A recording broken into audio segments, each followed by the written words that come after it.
जय हिंद। आज আমরা history of India most important MCQ বেশ কিছু প্রশ্ন জেনে নেব এবং তার বিস্তারিত উত্তরও জেনে নেব। প্রাচীন ভারতের ইতিহাসের প্রথম চ্যাপ্টার থেকে আমরা দেখে নেওয়া যাক যে কি কি প্রশ্ন আছে। গুরুত্বপূর্ণ প্রশ্নগুলি আমরা দেখে নেওয়া যাক। প্রথম প্রশ্ন আজকের, সন্ধ্যাকর নন্দী যে রাজবংশের সভাকবি ছিলেন? Option A Pratihara, option B Rashtrakuta, option C Sena বংশের, অপশন ডি পাল। এখানে সঠিক অ্যান্সার, এই প্রশ্নের সঠিক অ্যান্সার হলো অপশন ডি, পাল বংশের সভাকবি ছিলেন সন্ধ্যাকর নন্দী।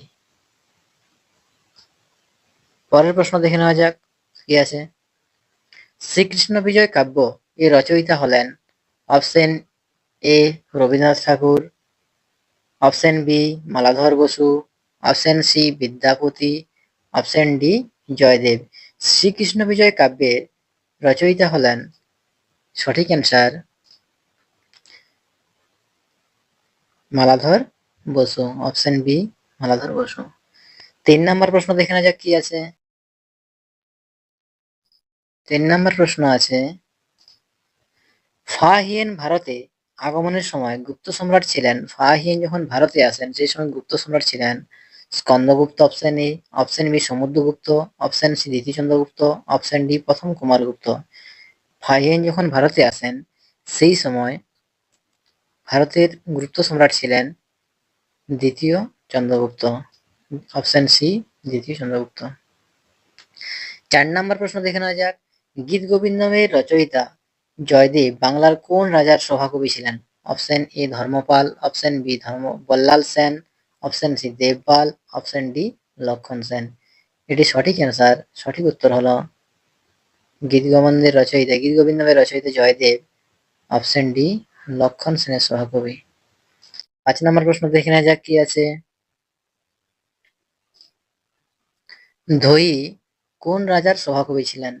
অপশন এ লক্ষণ সেন, অপশন বি প্রথম Devapala, option C Shashanka, option D Vijay Sen. এটি সঠিক অ্যান্সার, ৫ নম্বর প্রশ্নের সঠিক অ্যান্সার হলো অপশন এ লক্ষণ সেনের সভাকবি ছিলেন। ৬ নম্বর প্রশ্ন দেখে নেওয়া যাক কি আছে। ঋতু সংহারের রচয়িতা হলেন? Option A Bhavabhuti, option B Jayadev, option C Vidyapati, option D Kalidas. ঋতু সংহারের রচয়িতা, এখানকার সঠিক অ্যান্সার হলো অপশন ডি কালিদাস। দেখে নেওয়া যাক এর পরের প্রশ্ন, ৭ নম্বর প্রশ্ন কি আছে। ৭ নম্বর, চালুক্যরাজ দ্বিতীয় পুলকেশীর কাছে হর্ষবর্ধনের পরাজয় সম্পর্কের উৎস হল ফোকুওকি, সিইউকি, গঞ্জাম লিপি, আইহোল লিপি। চালুক্যরাজ দ্বিতীয় পুলকেশীর কাছে হর্ষবর্ধনের যে পরাজয় হয়েছিল এ সম্পর্কে আমরা জানতে পারি আইহোল, অপশন ডি আইহোল লিপি থেকে। ৮ নম্বর প্রশ্নের কি অ্যান্সার আছে দেখে নেওয়া যাক। ৮ নম্বর প্রশ্ন কি আছে। ৮ নম্বর প্রশ্ন, কোন গ্রন্থ থেকে আলেকজান্ডার ভারত আক্রমণের সম্পর্কে সবিস্তারে জানা যায়? Option A Arthashastra, option B Siyuki, option D Indica, option C Periplus of the Erythraean Sea. এখানকার সঠিক অ্যান্সার হলো অপশন সি ইন্ডিকা। ৯ নম্বর প্রশ্ন দেখে নেওয়া যাক কি আছে। নিচের কোন গ্রন্থটি চক্রপাণি দত্ত রচিত নয়? অপশন এ চিকিৎসা সংগ্রহ, অপশন বি শব্দচন্দ্রিকা, অপশন সি দ্রব্য গুণ সংগ্রহ, অপশন ডি সবকটি। এখানকার সঠিক অ্যান্সার হলো অপশন বি শব্দচন্দ্রিকা। ১০ নম্বর প্রশ্ন দেখে কি আছে। প্রাচীন ভারতের একটি জ্যোতির্বিদ্যা বিষয়ক গ্রন্থ হলো শব্দচন্দ্রিকা, মেত্তাক্ষরা, পঞ্চসিদ্ধান্তিকা, মাধ্যমিকা সূত্র। সঠিক অ্যান্সার হলো পঞ্চ সিদ্ধান্তিকা। ১১ নম্বর প্রশ্ন দেখে নেওয়া যাক কি আছে।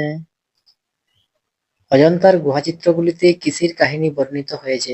জাতকের কাহিনী, রামায়ণের কাহিনী, মহাভারতের কাহিনী, মেঘদূতের কাহিনী। ১১ নম্বর প্রশ্নের সঠিক উত্তর হলো অপশন এ জাতকের কাহিনী। ১২ নম্বর প্রশ্ন দেখে নেওয়া যাক। বিক্রমাঙ্কদেব চরিত এর যে রাজার কীর্তি কাহিনী বর্ণিত হয়েছে? অপশন এ প্রথম বিক্রমাদিত্য, অপশন বি ষষ্ঠ বিক্রমাদিত্য, অপশন সি দ্বিতীয় বিক্রমাদিত্য, অপশন ডি স্কন্দগুপ্ত। বিক্রমাঙ্কদেব চরিতে বর্ণিত হয়েছে, সঠিক অ্যান্সার ষষ্ঠ বিক্রমাদিত্য, অপশন বি ষষ্ঠ বিক্রমাদিত্য। 13 নম্বর প্রশ্ন কি দেখে নেওয়া যাক। ত্রিপিটকের ত্রিপিটকের পিটক কথার অর্থ কি? 12 নম্বর প্রশ্ন, ত্রিপিটকের পিটক কথার অর্থ কি? সূত্র বিনয় অভিধম্ম, এই 3টা পিটক। এই পিটকের পিটক কথার অর্থ কি? এই পিটক কথাটির অর্থ কি? অপশন আছে গ্রন্থ, অপশন বি আছে সূত্র, অপশন সি আছে সিদ্ধান্ত, অপশন ডি আছে ঝুড়ি। এখানকার সঠিক অ্যান্সার হলো ঝুড়ি বা ঝুপড়ি। 13 নম্বর প্রশ্ন কি দেখা যাক। সত্যমেব জয়তে কথাটি যে গ্রন্থ থেকে গৃহীত হয়েছে? Option A Buddhacharita, option B Mundaka Upanishad, option C Arthashastra, option D Mahabharata. এটি তোমাদের হোমওয়ার্ক রইল। কমেন্ট সেকশনে প্রত্যেকে জানাও এর সঠিক উত্তর কি আছে। আমরা সঠিক উত্তরটার নাম পরবর্তী ভিডিওতে জানাবো। Thank you for watching.